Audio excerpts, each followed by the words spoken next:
2ನೇ ತಾರೀಕು ಬೆಳಿಗ್ಗೆ ನಾನು ತಿಮ್ಮಾಪುರು ಸೀದಾ ಮುಖ್ಯಮಂತ್ರಿಗಳ ಮನೆಗೆ ಮಾತನ್ನ ಹೇಳ್ತೀನಿ. ಮುನಿಯಪ್ಪನವ್ರೆ, ಇದು ಮಾಡಕ್ಕೆ ನಮ್ಗೆ ಕಷ್ಟನೇ ಇತ್ತು, ಕೋರ್ಟ್ ಆರ್ಡರ್ ಆಗಿದೆ, ಇದು ಮಾಡ್ಬಿಡೋಣಪ್ಪ, ಅದೇನೇ ಆಗಲಿ ಕಾನೂನು ಸಲಹೆ ತಗೊಂಡು ಮಾಡೋಣ ಅಂತ ಮೊಟ್ಟ ಮೊದಲು ಹೇಳಿದ್ರು ಸಿದ್ದರಾಮಯ್ಯ ಮುಖ್ಯಮಂತ್ರಿ. ಮತ್ತೆ ಅಲ್ಲಿಗೆ ಬಿಡಲಿಲ್ಲ. ಮತ್ತೆ ಅಧ್ಯಕ್ಷರ ಹತ್ರ ಹೋಗಿ ಡಿ ಕೆ ಶಿವಕುಮಾರ್, ಏನಪ್ಪ ಈಗೆಲ್ಲ ಮಾಡ್ತೀರಾ ಅಂತ, ಏನ್ ಸಮಾಚಾರ, ಹೋರಾಟ ಸಾಕಾಗಿಬಿಟ್ಟದೆ, ಇದು ಮಾಡ್ಬಿಡ ನಡೀರಿ, ಆಗಿದ್ದಾಗಿ ಹಾಗೆ ಮಾತಾಡ, ಇದು ಮಾಡ್ಬಿಡ ನಡೀರಿ, ಆಗಿದ್ದಾಗಿ. ಅದಕ್ಕೆ ಯಾರು ಕೂಡ ಮನಸ್ಸು, ಯಾರು ಕೂಡ ವಿರೋಧ ಇಲ್ಲ. ಕ್ಯಾಬಿನೆಟ್ ಕೂಡ ಒಬ್ಬರು ಕೂಡ ವಿರೋಧ ಮಾಡಿಲ್ಲ. ಇದು ಕೂಡ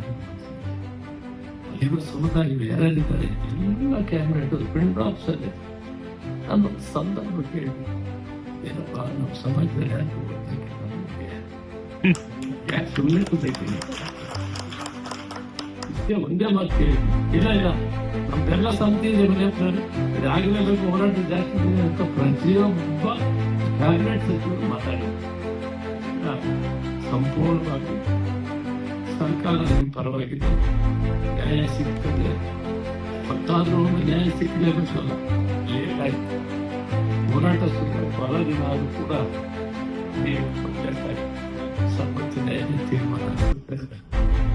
ಅದರಿಂದ ಅವರಿಗೆ ಎಷ್ಟು ಧನ್ಯವಾದಗಳು ಹೇಳಿದ್ರು ಸರ್. ಇವತ್ತು ತೆಲಂಗಾಣ ನಾವು ಇದನ್ನು ಪಡೆಯೋದು ಮತ್ತು ಸಮಾಜಕ್ಕೆ ಮುಂದೆ ಬರೋದು, ಒಳ್ಳೆಯ ವಿದ್ಯಾವಂತತೆ ಮಾಡೋದು, ಕಾಂಪಿಟೇಷನ್ ನಲ್ಲಿ ಏನಪ್ಪ ಮಾಡೋದು, ಈ ಸೀಟುಗಳು ಈ ಖಾಲಿ ಇದೆ, ಎಷ್ಟು ಜನ ಬದಲಾಯಿಸಿಬಿಡ್ಬೇಕು, ಬೇರೆಯವರಿಗೆಲ್ಲ ಪರಿಸ್ಥಿತಿ ಬರ್ತೀರಾ, ಕಾಂಪಿಟೇಷನ್ ತಯಾರಾಗಿ. ಕಾಂಪಿಟೇಷನ್ ನಲ್ಲಿ 40 ಜನ 8 ಬಂದಿದ್ವಿ, 5 ಕೊಡ್ತಿತ್ತು, 5 ಫಿಲಪ್ ಆಯ್ತು, ಇನ್ನ 5 ಜನ ಇವತ್ತು ಮಾಡಬೇಕು ಬಿಟ್ರೆ ಎಲಿಜಿಬಿಲಿಟಿ ಇಲ್ಲ ಅನ್ನೋದು ಹಾಕ್ಬೋದು. ಅದು ಕಡೆ ಯಾಕೆ ಪ್ರಶ್ನೆ ಹಾಕೋಬಿಟ್ಟವ ಅನ್ವಯ ಸಾಹೇಬ್ರದಂಗೆ ಭೀಮಾಶಂಕರ್ ಸಾಹೇಬ್ರಲ್ಲಿ ಒಂದು ಮುಖ್ಯ ಪ್ರಶ್ನೆ ಹೋಗ್ಬಿಡ್ತೀನಿ.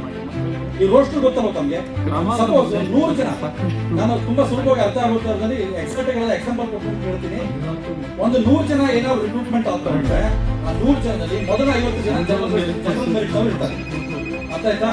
ಆ ಜನರಲ್ ಮೆರಿಟ್ ಆದ್ಮೇಲೆ ಕ್ಯಾಟಗರಿ 1, ಕ್ಯಾಟಗರಿ 2, 3A, 3B ಬರ್ತಾರೆ. ಮೀಸಲಾತಿ ಜಾರಿಯಾಗಿ ಆದೇಶ ಬಂದಿದೆ. ಅದರ ಕಾರ್ಯರೂಪಕ್ಕೆ ತರೋದ್ರಲ್ಲಿ ಬಹಳ ಪ್ರಶ್ನೆಗಳು ಅಡಗಿವೆ. ಅದು ಬಡ್ತಿ ಮೀಸಲಾತಿ ಇರಬಹುದು ಮತ್ತು ಬೇರೆ ಬೇರೆ ರಿಕ್ರೂಟ್ಮೆಂಟ್ ಏನು ನೇಮಕಾತಿಗಳನ್ನು ಮಾಡೋದ್ರಲ್ಲಿ ಈಗಾಗಲೇ ಸೂಚನೆ ಹೊರಡಿರೋದ್ರಲ್ಲಿ ಒಳ ಮೀಸಲಾತಿ ಜಾರಿ ಮಾಡೋದು ಕಷ್ಟ ಅಂತ ಹೇಳ್ತಾ ಇದ್ದಾರೆ. ಅದನ್ನ ಸರ್ಕಾರ ಪುನರ್ ಪರಿಶೀಲನೆ ಮಾಡಿ ಬಹಳ ದೊಡ್ಡ ಸಂಖ್ಯೆಯ ಹುದ್ದೆಗಳು ಬರ್ತಾ ಇರೋದ್ರಿಂದ ಅದು ಅನ್ಯಾಯ ಆಗಬಾರ್ದು ಅನ್ನೋ ಕಾರಣಕ್ಕೆ ಪುನರ್ ಅಧಿಸೂಚನೆ ಮಾಡಿ ಈ ನೇಮಕಾತಿಗಳನ್ನು ಮಾಡಬೇಕು. ಬಡ್ತಿ ಮೀಸಲಾತಿಯಲ್ಲಿಯೂ ಕೂಡ ಸರ್ಕಾರ ಕೂಡಲೇ ಆದೇಶ ಹೊರಡಿಸಿ ಆ ಮೀಸಲಾತಿಯನ್ನು ಜಾರಿಗೊಳಿಸೋದಕ್ಕೆ ಕೆಲಸ ಮಾಡಬೇಕು ಅಂತೇಳಿ ಆಗ್ರಹ ಮಾಡಲಾಯಿತು. ಇದು ನೌಕರರ ಸಭೆ, ಅವರ ಮುಖ್ಯವಾದ ಉದ್ದೇಶ ಕೂಡ ಇದೇ ಆಗಿದೆ. ಆದ್ರಿಂದ ನಾವೆಲ್ಲರೂ ಅವ್ರ ಜೊತೆ ನಿಂತು ಈ ಕೆಲಸ ಮಾಡಬೇಕು ಅಂತ ಸರ್ಕಾರದ ಮೇಲೆ ಒತ್ತಡವನ್ನ ತರ್ತಾ ಇದ್ದೇವೆ.